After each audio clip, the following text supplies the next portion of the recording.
Greetings, my friends. I am Gilles Mansillon. I thought I come and wish you a good day. We've been through this very powerful meteorite shower, which really was very used by all the was very instrumental in affecting with the solar winds and solar storms and so on to really create a deep transformation within our DNA, our architectural structure within ourselves. Our DNA is our primary program of.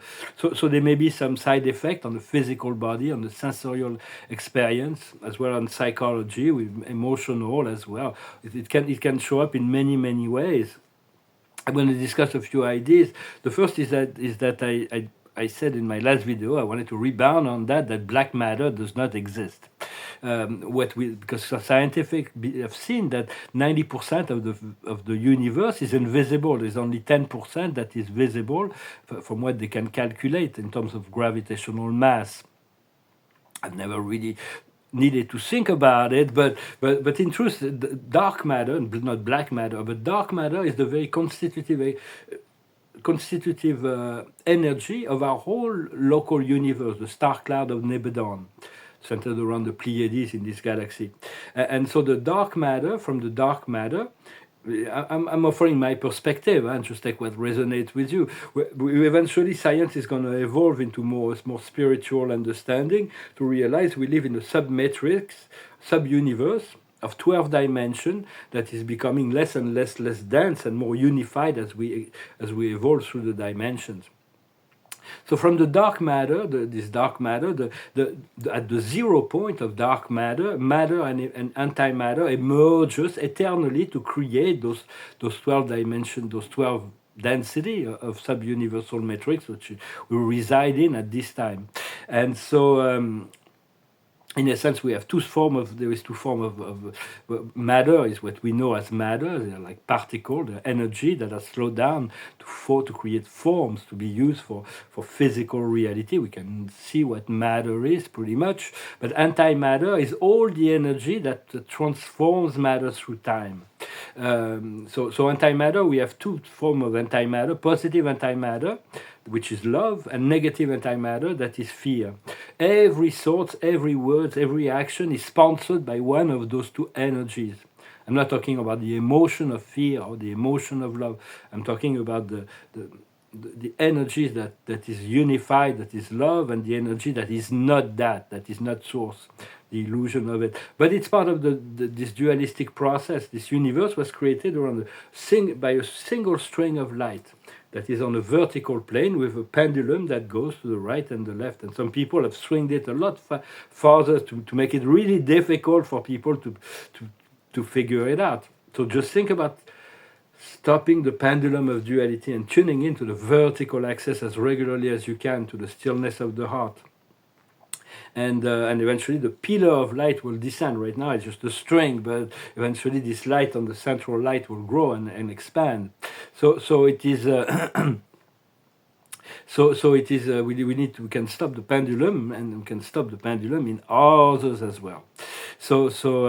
But in terms of the gravitational pull of the whole everything that we see is being pulled by the great attractor, which is the system that we call the great attractor. That's like the primary pull of the galaxies. Once again, it's just a perspective, but I want to say that there is an invisible universe at the very center of the cosmos, the universe of universes. That is the central universe of the Creator. It's called Avona, and at the center of that universe there is the paradise, the central isle of light and life, the home of God. And this system, Paradise Avona system, will be eternally invisible. It can only be accessed when we're qualified to traverse it on the way back. But as far as I know, it will always be. The universe is quite young. It looks very big, but it's not as. It will become infinitely bigger, and even when it will reach the limits of infinity, still the Paradise Center and Havana will still hold the absolute gravity of all reality. So it will always be. Right now, let's say that it must be about 80% of the mass must be held by that center. And for space will always be a sub-absolute. It's whatever come closer to the absolute.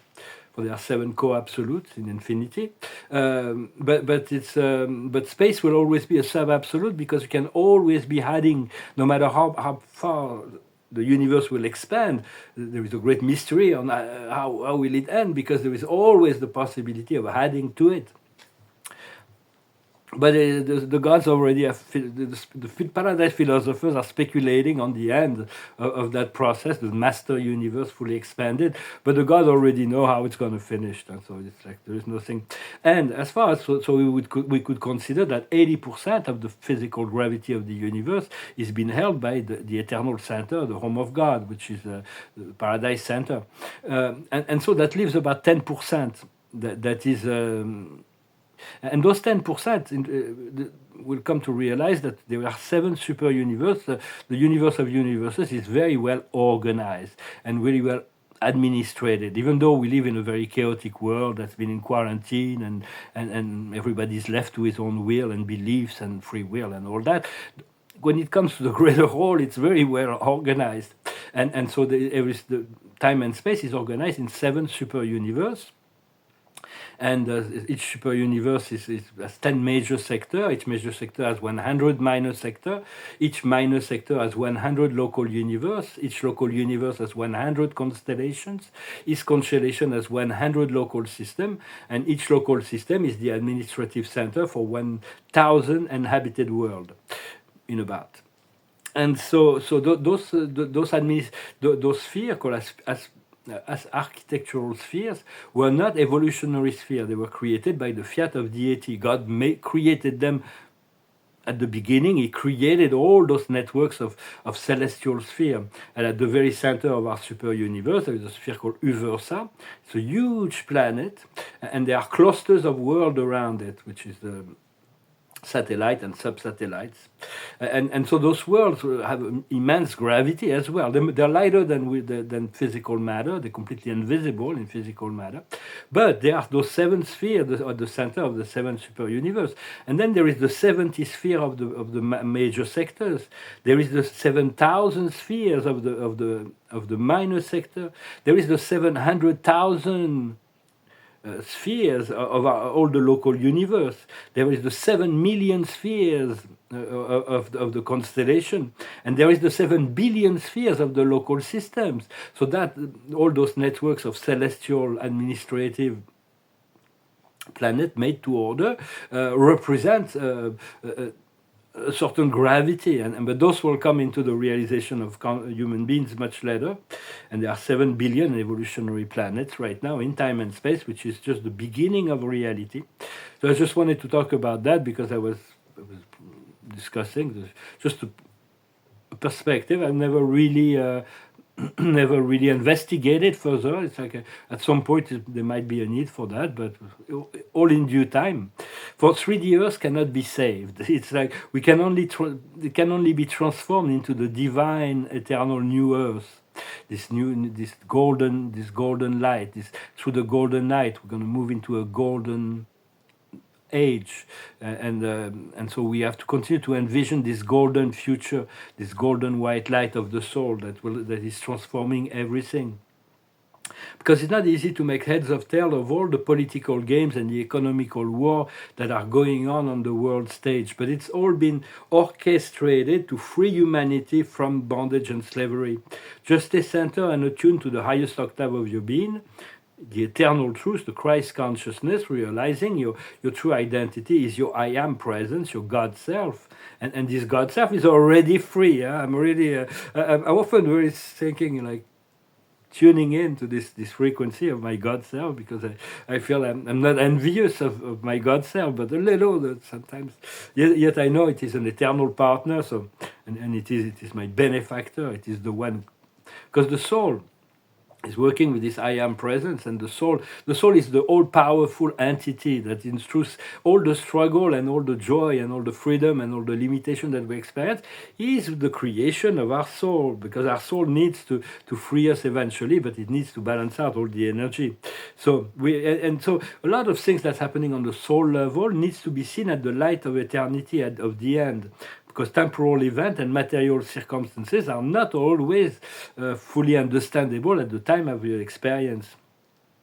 And often we being, I don't know if you feel that, but it's okay. It's like in the song says, freedom, just another word for nothing left to lose. When we love something, we are prisoner of what we love because we can lose it, and so we have attachment to things, and that is really the carrot and the stick that the universe uses it. Yet we can help it, but to love there is no choice. But we need to learn to release attachment and outcome, to trust and flow in neutrality, and.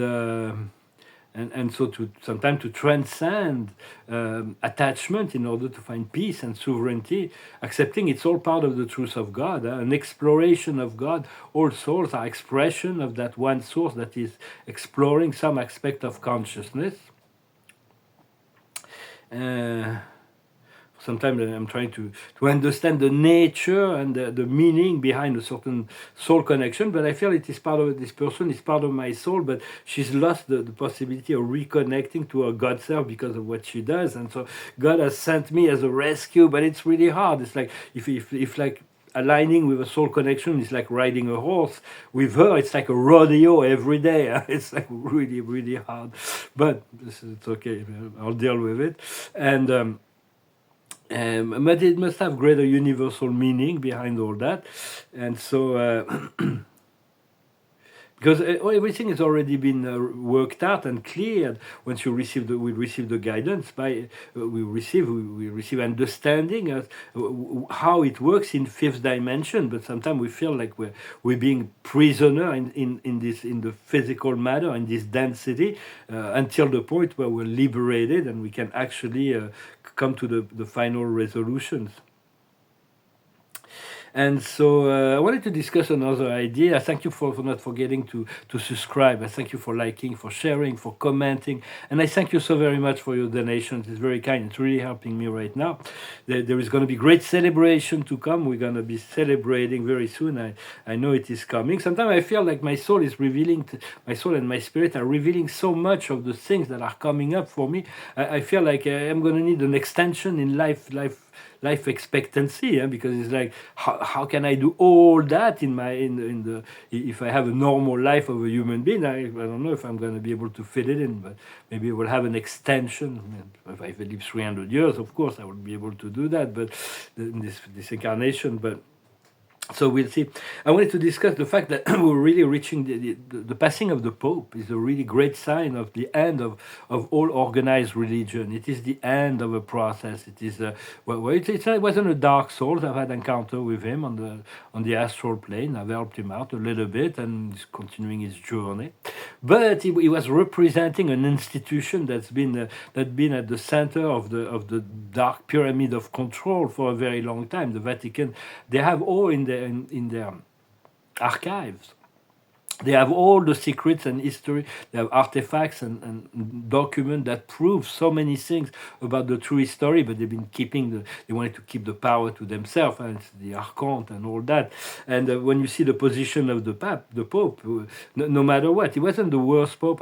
Some of them before him were really darker souls. But he was like, everybody had to be vaccinated. Those people that were not vaccinated were ejected from the church. It's the only state that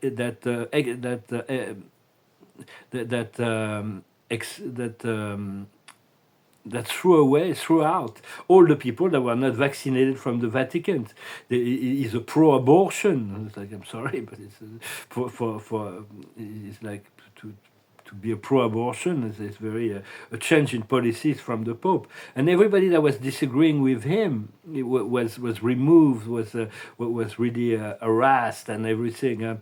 He was like he's pro-LGBTQ RSTUV XYZ. It's like the priests cannot get married, but they can become transsexual. So very, very bizarre. And he was protecting all kind of homosexual pedophile people in the church, and he was blaming humanity for the climate change, and all of that is finished. We're awakening the Christos within ourselves. So just a lot of people that believe in this power control before this, like this. But it's actually a good news that there is it's going to be a transformation there. We'll see that coming. Understanding the light does not have an opposing force.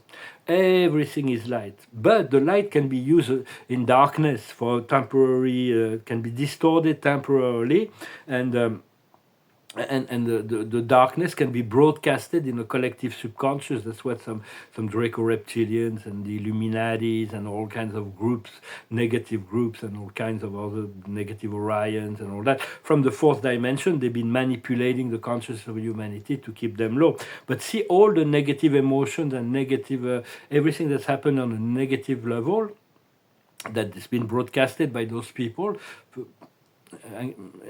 as something impersonal. No, it does not. Sometimes I feel like my soul is trying to show me something, to teach me something. It does not come from the soul. It does not come from God. It is purely a creation of controllers who wants to keep the control. So you have the permission slip to free yourself from all the negative all karma and all of that. I just wanted to make that clear. So I just thought I'd come and say hello. This is a great change of energy, great shift of energy coming up. I thank you very much for your presence and for your continuing support and continuing to support the light, to continue to support, to be ready also to move into action, to have planned, to move into action. And we're going to have to, can be enthusiastic about it and free of fear. And we are guided and supported by forces that are beyond the matrix. The observer of the day, the card of the day, here we have the unfinished symphony. What is those things? What is the inner program that we need to complete? So just ask God to complete your program. Love yourself as you are, but be aware that there is still what needs to be worked on. Go into your weakness to turn them into strengths. Go into your shadows to transmute them into love. Bring them back into the love. To bring everything negative, you can just turn to God and put it in the capable hands of God. The higher wisdom is to be the divine neutrality, is to be the observer, to have the mind that is contemplative, that is not bound by emotional reaction to those things that is being presented in consciousness. What we need to understand is going in circle. We're going to go in circle as long as we're not able to transcend whatever program we've been going through. So just be patient. What we need to do is imagination. So be ready, continue to cultivate your sense of imagination and see how it is reflected by the universe. And the outcome is regeneration. There's been some very powerful meteor shower that we've been through yesterday. And so a lot of energy is being geared towards the regenerations. So we'll see. Sometimes I have very strange feelings that... but that's not nostalgia, but the way I lived before. I was really carefree. But the purification and is kind of necessary. We'll be able to retake some old habits if we need to or whatever.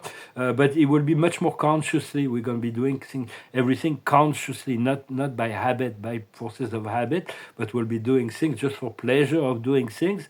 So they have no judgment, but understand there are certain things that need to be released. Let go for a time in order to clear up the way for something new to come. Well, I hope this message was interesting for you. Wish you a wonderful day, and I'll talk to you later. Namaste.